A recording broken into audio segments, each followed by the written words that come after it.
Madame, Monsieur, bonsoir et bienvenue dans le 19h de ce 20 mai sur Cône TV. Du 19 au 21 mai 2025, Cotonou devient la capitale mondiale du karité. Le Bénin accueille, et ceci pour 72 heures, la conférence mondiale du karité, un rendez-vous stratégique pour l'avenir de cette filière porteuse. Sous la présidence de la ministre de l'Industrie et du Commerce, Sadia Alimatou Assouman, les acteurs venus d'Afrique et d'ailleurs planchent sur la transformation locale, la compétitivité et l'équité dans la chaîne de valeur. La conférence mondiale du karité s'est ouverte ce 19 mai 2025 à Cotonou sous la présidence de la ministre de l'Industrie et du Commerce, Sadia Alimatou Assouman. Pour la troisième fois, le Bénin, leader reconnu dans la filière, accueille cet événement stratégique. Le gouvernement entend transformer localement toute la production dès 2025-2026 avec la création de zones économiques spéciales et d'une unité de transformation de 50 000 tonnes. Placée sur le thème « L'avenir du karité, créer un commerce gagnant-gagnant », la conférence aborde la transformation locale, l'équité, la compétitivité industrielle et la reconnaissance du karité comme alternative au cacao. Les acteurs dans la Fédération nationale des productrices de karité, l'initiative Karité Bénin et l'ambassade de Belgique ont plaidé pour une filière durable et inclusive. Ce rendez-vous de 3 jours vise à renforcer les partenariats et concrétiser les ambitions africaines autour du karité. Le réseau des victimes des accidents de la route a officiellement lancé ses activités ce 18 mai à Dassazoumé. À travers cette cérémonie, l'organisation marque son entrée sur la scène nationale avec pour ambition de renforcer la prévention routière et de soutenir les victimes d'accidents au Bénin. Minute de silence en hommage aux victimes des accidents de circulation pour planter le décor à la cérémonie de lancement du réseau des victimes des accidents de la route au Bénin ce samedi 17 mai 2025 à Dassazoumé. C'est une étape majeure qui annonce l'existence légale d'une nouvelle organisation dans le domaine de la sécurité routière au Bénin. Comme son nom l'indique, notre organisation regroupe en son sein les personnes victimes d'accidents de circulation, mais aussi les parents et proches de victimes d'accidents de la route. Nous mettons un point d'honneur à sensibiliser les populations en ce qui concerne la sécurité routière en promouvant les mesures de protection, le respect du code de la route, la courtoisie entre l'usage et dans le but de réduire considérablement les risques d'accidents sur nos routes. En ce mois de mai, consacré à la sécurité routière sur le plan mondial, nous avons choisi la commune de Daksa pour le lancement de nos activités en hommage aux victimes et parents de victimes de l'accident du dimanche 29 janvier 2023. Aux côtés du coordonnateur de l'ONG REVA à Bénin, plusieurs autres organisations de la société civile ont intervenu en soutien à la nouvelle association. Le code de la route, c'est à respecter. Le code de la route, c'est ce fétiche qui ne pardonne pas lorsque tu ne le respectes pas.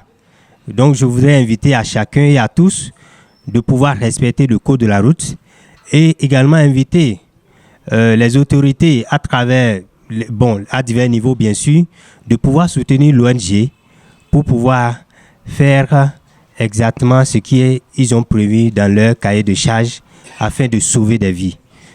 3 acteurs doivent agir en parfaite harmonie.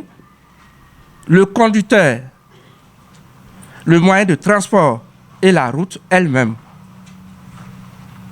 Le conducteur doit non seulement connaître le code de la route, mais aussi bien maîtriser l'engin qu'il conduit.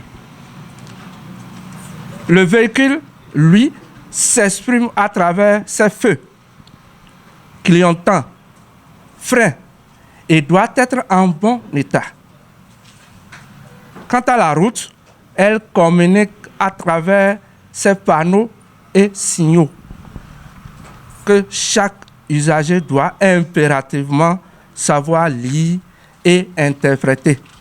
La fédération se rend disponible pour pouvoir travailler avec eux, pour pouvoir les accueillir, parce que nous avons besoin également d'eux pour pouvoir participer à la sensibilisation. Nous avons besoin également d'une organisation pour pouvoir défendre également, pour pouvoir être le porte-parole, porte-voix des victimes des accidents de la route. Et je pense que ce réseau aura et bénéficiera donc du soutien de la fédération. Encore une fois, nous leur disons merci. Je salue l'organisation parce qu'on attendait ça depuis.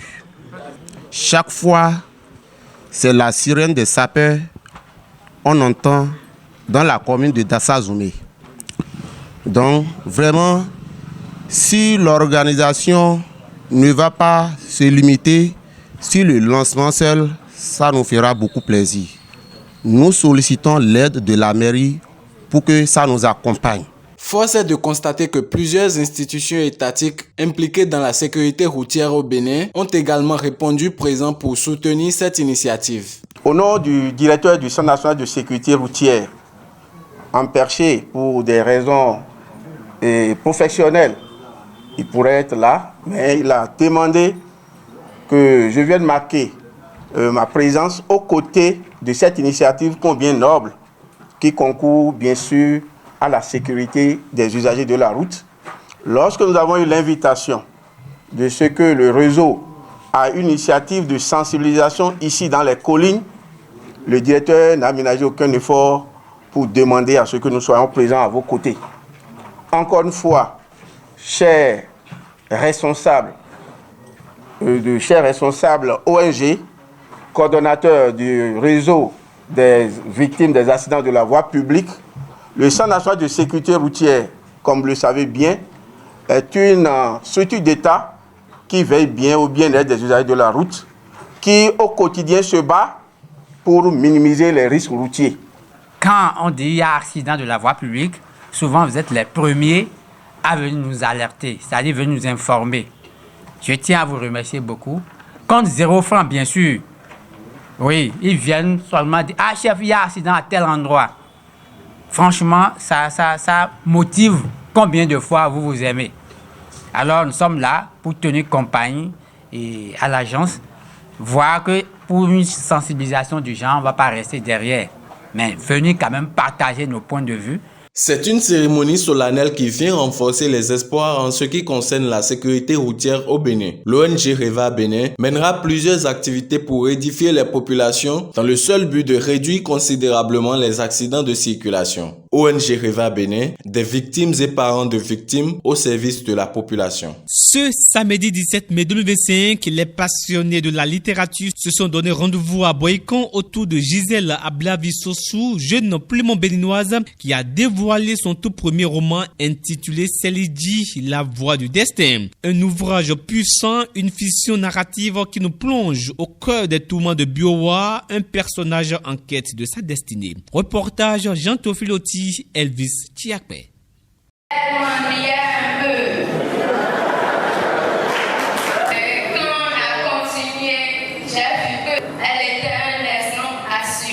La magie des mots prend vie ce samedi 17 mai 2025 au collège Mossoès Témès de Boycon. Selidji, La Voix du Destin, le tout premier roman de Gisèle Ablavi-Sossou, voit officiellement le jour. Un ouvrage au style révolutionnaire qui saisit le cœur de l'expérience humaine. Dans ce roman de fiction narrative, Gisèle Ablavi-Sossou s'inscrit parmi les jeunes plumes féminines africaines. À travers le parcours de Biowa, l'auteur nous plonge au cœur d'une intrigue où la vie détient le secret. Écrire ce roman a été un acte intérieur, parfois troublant, mais libérateur. Le partager aujourd'hui avec vous, c'est comme ouvrir une porte vers l'intérieur. J'espère que vous y trouverez un écho, une émotion ou tout simplement le plaisir de la lecture. Merci de votre présence, de faire partie de cette naissance littéraire.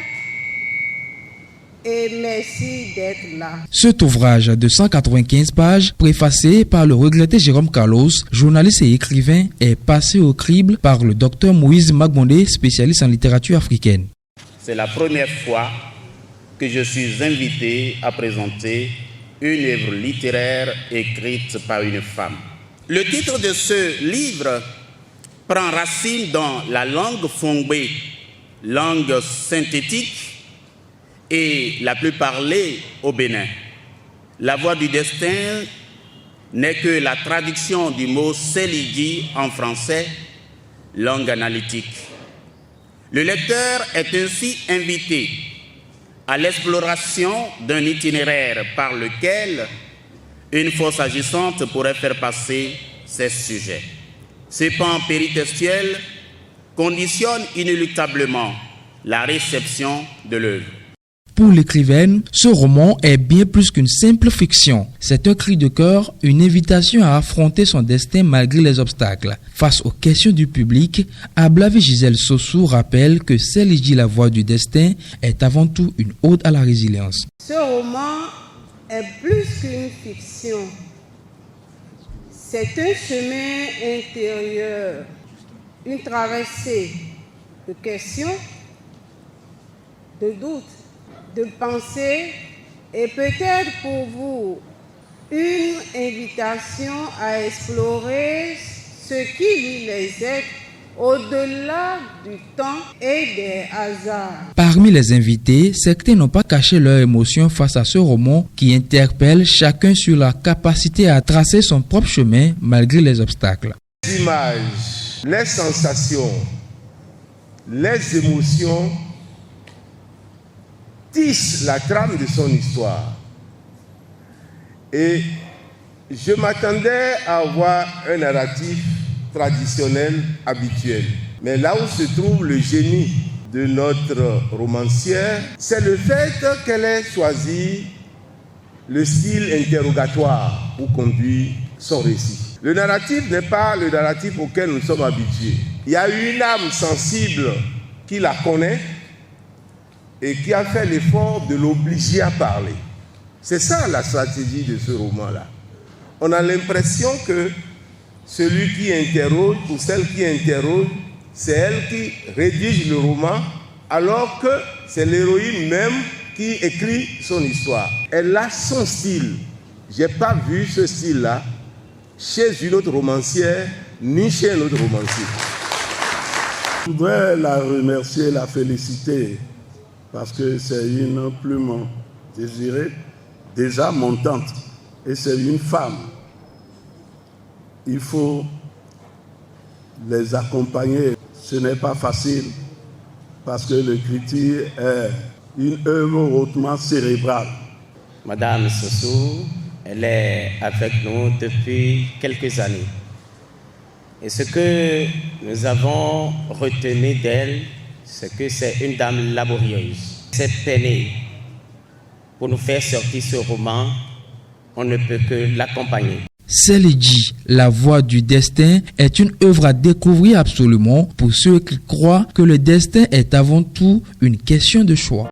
Une mission de la Cour pénale internationale est en Guinée 2 mois après la grâce présidentielle accordée à Moussa Dadis Camara, ex-chef de la junte guinéenne. Une visite qui s'inscrit dans le cadre du suivi du procès du massacre du 28 septembre 2009 et qui intervient dans un contexte particulièrement sensible, marqué par l'inquiétude des familles des victimes et des défenseurs des droits de l'homme.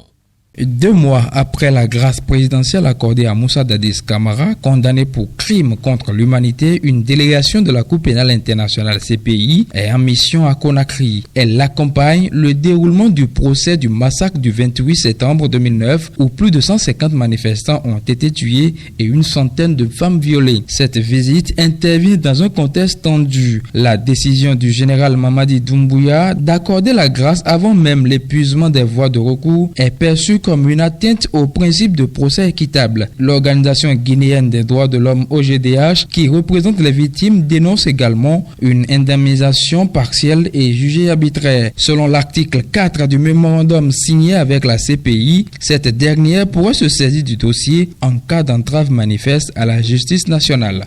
En visite au Burkina Faso, le Premier ministre sénégalais évoque les causes du retrait des pays de l'AES de la CEDEAO. Ousmane Sonko appelle à tirer les leçons et assurer que la coopération entre le Sénégal et le Burkina Faso continue malgré les divergences. S'il y a un coup d'État, qu'est-ce qui a amené les coups d'État?